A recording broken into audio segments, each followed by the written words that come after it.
brought to you by Agilus Diagnostics. Health test की बात आती है तो मैं भरोसा करता हूँ India's largest diagnostics company Agilus diagnostics. खुद को टेस्ट करते रहो। इस समय तो लोग जात का प्रयोग कर रहे हैं पार्टियां वाले आमतौर से। आप वर्मा बिरादरी से दो वर्मा खड़े हैं, एक लालजी वर्मा की पत्नी शोभावती और एक अमित वर्मा, तो किसका कितना असर रहेगा चुनाव में? भाई हम तो विकास के असर देखना चाहते हैं। हाँ, जातियों के आधार पर हुए थे, लेकिन सभी जातियों का जिसको सभी जातियों का मत मिलेगा वही विजय श्री प्राप्त करेगा।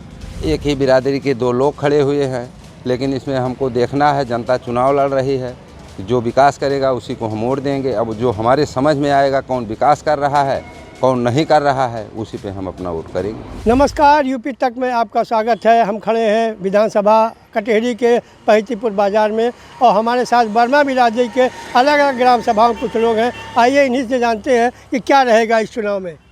आपका नाम क्या है? रामजीत वर्मा। ये बताइए वर्मा जी, क्या रहेगा, क्या है इस चुनाव में, उपचुनाव जो हो रहा है? हमको विकास चाहिए, हम किसान आदमी हैं इसलिए, और विकास भी हो रहा है, ऐसी बात नहीं है, विकास हो भी रहा है। पहले की अपेक्षा अब भी विकास हुआ है। अच्छा, जो मत पड़ेगा वो जाति के आधार पर पड़ेगा कि विकास के आधार पर? इस समय तो लोग जात का प्रयोग कर रहे हैं पार्टियां वाले आमतौर से। आप वर्मा बिरादरी से दो वर्मा खड़े हैं, एक लालजी वर्मा की पत्नी शोभावती और एक अमित वर्मा, तो किसका कितना असर रहेगा इस चुनाव में? भाई हम तो विकास के असर देखना चाहते हैं। जो विकास कर रहा है मौके पर हम उसको देखना चाहते हैं। आजकल जो विकास मुझको आजकल पहले की अपेक्षा वैश्विक अपेक्षा में अब भी विकास बीजेपी मिल रहा है। सपा में हमें कोई विकास नहीं मिला। 3 प्रत्याशी चुनाव मैदान में, कौन किस पर भारी है? इस समय हमारे देखने में बीजेपी भारी है और कैंडिडेट भी ठीक है, बैकवर्ड का है। आपका नाम क्या है? सुभाष चंद्र वर्मा। ये बताइए क्या मुद्दे हैं इस चुनाव में? इस चुनाव में राष्ट्रीयता का मुद्दा है। जो व्यक्ति जो पार्टियां राष्ट्रीय विचारधारा से जुड़ी हुई हैं हम उन्हीं को समर्थन करते हैं। लालजी वर्मा की पत्नी शोभावती वर्मा है और बसपा से अमित वर्मा है, तो वर्मा बिरादरी में क्या इम्पैक्ट है, कितना असर डालेंगे लोग? दोनों पार्टियां सपा और बसपा दोनों पार्टियां से वर्मा बिरादरी के प्रत्याशी खड़े हैं, लेकिन इन लोगों का जो कार्यकाल था पहले का वो हमेशा राष्ट्र हित में नहीं था, ना विकास हित में था, न किसानों के हित में था। इसलिए हम दोनों पार्टियों को नज़रअंदाज करते हुए हम तीसरे को धमरा निषाद जी को मतदान करेंगे, भारतीय जनता पार्टी को। आपका नाम क्या है? हृदय राम वर्मा।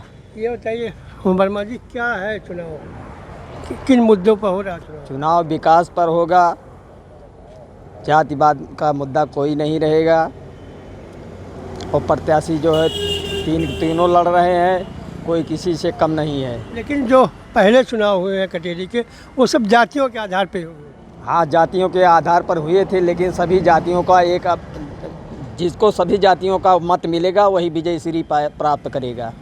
एक दो जातियों से अमित वर्मा खड़े हैं तो उनको हरिजन और कुर्मी से दो बिरादरियों से वोट देने से उनको विजय श्री नहीं मिल सकती है, जब तक सभी जातियां वोट नहीं देंगी। तो दो वर्मा हैं, एक शोभावती एक अमित वर्मा, तो कितना असर डालेंगे लोग अपनी जातियों के वोट पर? अपनी जातियों सब जनता स्वयं चुनाव लड़ रही है, नेता लोग तो केवल कठमुतला मात्र खड़े हुए हैं, जनता स्वयं चुनाव लड़ रही है। इसमें कोई किसी पर भारी होगा, समय बताएगा। क्या नाम है आपका? मोतीराम वर्मा। वर्मा जी बताइए क्या मुद्दे हैं चुनाव में? वही है जो सब बताए वही हमारा भी है। क्या बताइए ना? यही विकास के लिए है और सब उसी को वोट दिया जाएगा। जो बिरादरी के नेता आपके खड़े हैं तो उनका कितना असर होगा? अब कौन असर बताएं हम? असर जरूर कुछ पड़ेगा, जात बात का कुछ वैसा ही। आप जात के नाम पर वोट करेंगे कि विकास के नाम पर? विकास के नाम पे। अभी तक हमेशा विकास के नाम पर वोट करते हैं। जी जी।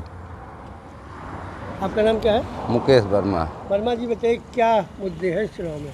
इस चुनाव में मुद्दे हैं, जो विकास करेगा उसी को हम वोट करेंगे। अब बात यह है, एक ही बिरादरी के दो लोग खड़े हुए हैं, लेकिन इसमें हमको देखना है, जनता चुनाव लड़ रही है, जो विकास करेगा उसी को हम वोट देंगे। अब जो हमारे समझ में आएगा कौन विकास कर रहा है कौन नहीं कर रहा है उसी पे हम अपना वोट करेंगे। लेकिन दो आपकी बिरादरी के 2 प्रत्याशी हैं और दोनों का ये कहना है, ये दावा है कि हमको सब बिरादरी का सारा वोट मिलेगा। नहीं, ऐसे कैसे हो सकता है कि दोनों का ये कहना है कि हमको बिरादरी का वोट मिलेगा, वो कह रहे हैं हमको बिरादरी का वोट मिलेगा। तो ऐसा तो नहीं हो सकता है कि उनको भी मिलेगा। जो विकास करेगा उसी को वोट मिलेगा और आने वाले कल में पता लगेगा कौन विकास कर रहा है कौन नहीं कर रहा। 3 प्रत्याशी चुनाव मैदान में हैं, सपा, भाजपा और बसपा, और तीनों ओबीसी समाज से आते हैं। तो कौन किस पे कितना भारी है? कौन किस पे कितना भारी है ये तो पता नहीं लगाया जा सकता, लेकिन वर्तमान समय में तो कहीं कहीं वो वर्मा जी भारी हैं, कहीं कहीं धर्मराज जी भारी हैं। अब ऐसा देखने को मिल रहा है, लेकिन अब जहाँ जिसका जो समर्थक रहता है वही बोलता है, तो अब इसमें हम कैसे समझ पाएंगे कौन किस पे भारी है? कहीं भी जाएंगे जिसके समर्थक जहाँ रहेंगे तो वो उन्हीं की बात करेंगे, तो ऐसा हम पता नहीं लगा सकते कि कौन किस पे भारी है। तो ये थे हमारे साथ कुर्मी बिरादरी के कुछ स्थानीय जो मतदाता है, उनका साफ कहना है कि ये चुनाव जो है वो विकास के मुद्दे पर लड़ा जा रहा है। जो विकास करेगा उसी को वोट दिया जाएगा। के पांडे, यूपी तक, अम्बेडकर नगर।